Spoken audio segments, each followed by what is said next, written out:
What's going on, my good friends? I am Geek Reviews, and let's waste no time in reviewing Black Mass.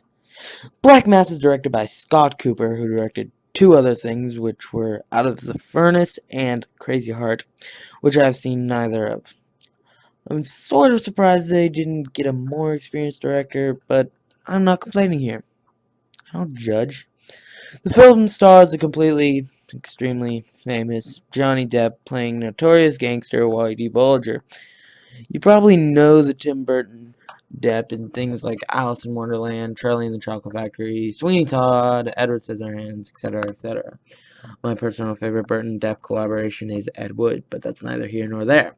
You might also know him from Disney's Pirates of the Caribbean franchise. He's a pretty established actor. I never had mad respect for his skills in acting until Black Mass. Well, I'll get into that later. There are a lot of actors in this film. Some notable are Joel Edgerton of 0 to 30, Benedict Cumberbatch of Sherlock, Kevin Bacon of, Apollo 13, Adam Scott of Step Brothers. The list goes on. Enough about the actors. Nobody really cares. Except me. On to the story. It tells the life of the infamous Irish gangster Whitey Bulger. It follows him from the early 80s to his capture a few years back. The main plot point is Jimmy, teaming up with FBI agent Joel Edgerton to take down a rival gang. It's that simple. So let's just go right into the bad. It lacks focus. That's the first thing I noticed, and the biggest issue in my opinion. The scenes often don't connect, and there are so many one-scene subplots, and you really have to pay attention not to get lost or bored. I guess it's sort of had an excuse in that it's a true story. They were just trying to get all the facts out there, but they could have looked at these plot points in more depth.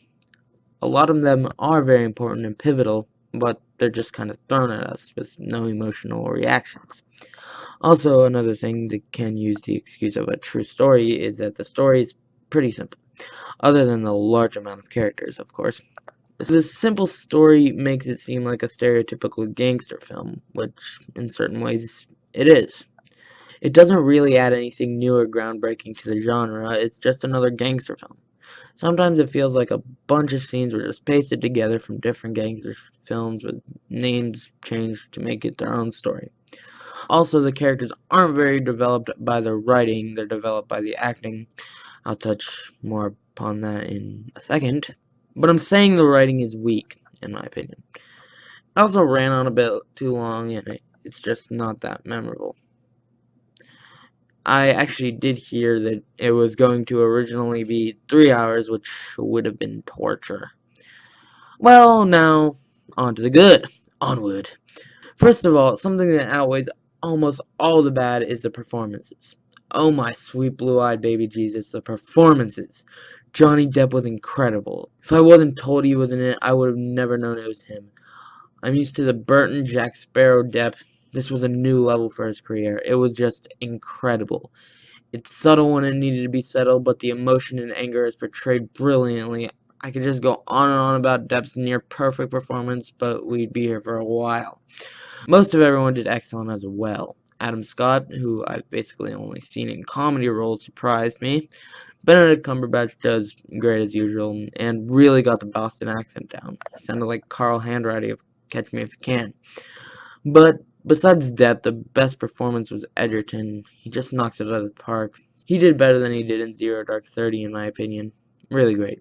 Okay, moving on from the performances, the dialogue was well written, but well written is expected of a gangster film. It comes nowhere near any Scorsese gangster film in dialogue, but it is good.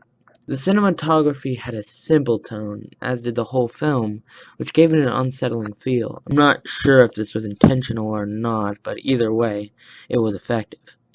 The scenes by themselves are extremely well done and pretty excellent. It's the way that it was all put together that didn't seem quite right. You know how I said it was just another gangster film earlier? Well, I lied, because in the end, it's an average gangster film turned into a must-see gangster film solely on the performances, especially Depp.